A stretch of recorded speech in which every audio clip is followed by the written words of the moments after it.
Hi, welcome to UATV. Andhra Pradesh రాష్ట్రంలో ఎన్నికల ఫలితాలపై తీవ్ర ఉత్కంఠ నెలకొంది. వైసీపీ టీడీపీ కూటములు మాత్రం ఈసారి గెలుపు తమదంటే తమదే అని ధీమాను వ్యక్తం చేస్తున్నాయి.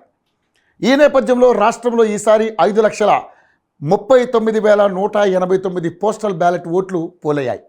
దీంతో ఆయా జిల్లాల్లో ఎన్ని టేబుల్స్ వేసి లెక్కించాలనే అంశంపై ఎన్నికల సంఘం నిర్ణయం తీసుకుంది. అత్యధికంగా శ్రీకాకుళం జిల్లాలో పోస్టల్ బ్యాలెట్ ఓట్లు పోలయ్యాయి. ఇక్కడ 38,865 పోస్టల్ బ్యాలెట్ ఓట్లు పోలయ్యాయి. రెండో స్థానంలో నంద్యాల జిల్లా నిలిచింది. ఇక్కడ 25,283 పోస్టల్ బ్యాలెట్ ఓట్లు పోలయ్యాయి. ఆ తర్వాత కడప జిల్లా 24,918 పోస్టల్ బ్యాలెట్ ఓట్లు పోలయ్యాయి. ఇక అత్యల్పంగా నర్సాపురంలో 15,320 పోస్టల్ బ్యాలెట్ ఓట్లు పోలయ్యాయి.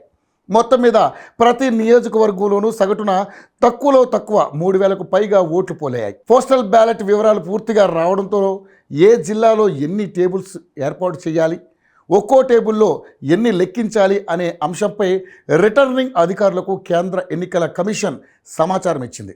ఇలా ఉండగా పోస్టల్ ఓట్లు లెక్కింపు విషయంలో ఒకంత వివాదం తలెత్తింది. డిక్లరేషన్పై గెజిటెడ్ ఆఫీసర్ సంతకం లేని ఓట్లు లెక్కించాలా వద్దా అన్నదానిపై సందిగ్ధం నెలకొంది. అయితే గెజిటెడ్ ఆఫీసర్ సంతకం చేసిన సీల్ లేకపోయినా పోస్టల్ ఓట్లను పరిగణలోకి తీసుకోవాలని తెలుగుదేశం కూటమి గట్టిగా పట్టుబట్టింది. ఎందుకో ఎన్నికల కమిషన్ మౌఖికంగా అంగీకారం కూడా తెలిపింది. అయితే ఆ అంగీకారం రాతపూర్వకంగా కావాలని తెలుగుదేశం కూటమి పట్టుబడుతోంది.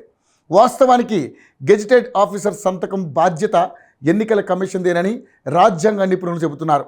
గెజిటెడ్ ఆఫీసర్ ద్వారానే పోస్టల్ బ్యాలెట్ విడుదల అవుతుంది. ఆయన ఇవ్వకుండా ఎవరికి పోస్టల్ బ్యాలెట్ అందే అవకాశమే లేదని అంటున్నారు.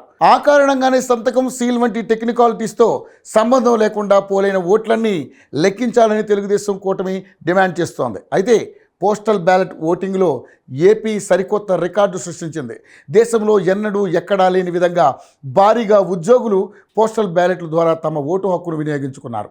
హోరాహోరీగా జరిగిన ఎన్నికల పోరులో నియోజకవర్గానికి సగటున 3,000కు పైగా పోలైన ఓట్లు అత్యంత కీలకం కానున్నాయి. అధికార పార్టీయే పోస్టల్ బ్యాలెట్ ద్వారా ఉద్యోగులు వినియోగించుకున్న ఓటు ఖచ్చితంగా తమకు వ్యతిరేకంగానే అని నమ్ముతోంది. ఆ లెక్కను చూస్తే రాష్ట్రంలోని ఏ నియోజకవర్గంలోనూ కూడా వైసీపీ గట్టెక్కే పరిస్థితి లేదన్న భావన ఇప్పుడు సర్వత్రా వ్యక్తమవుతుంది.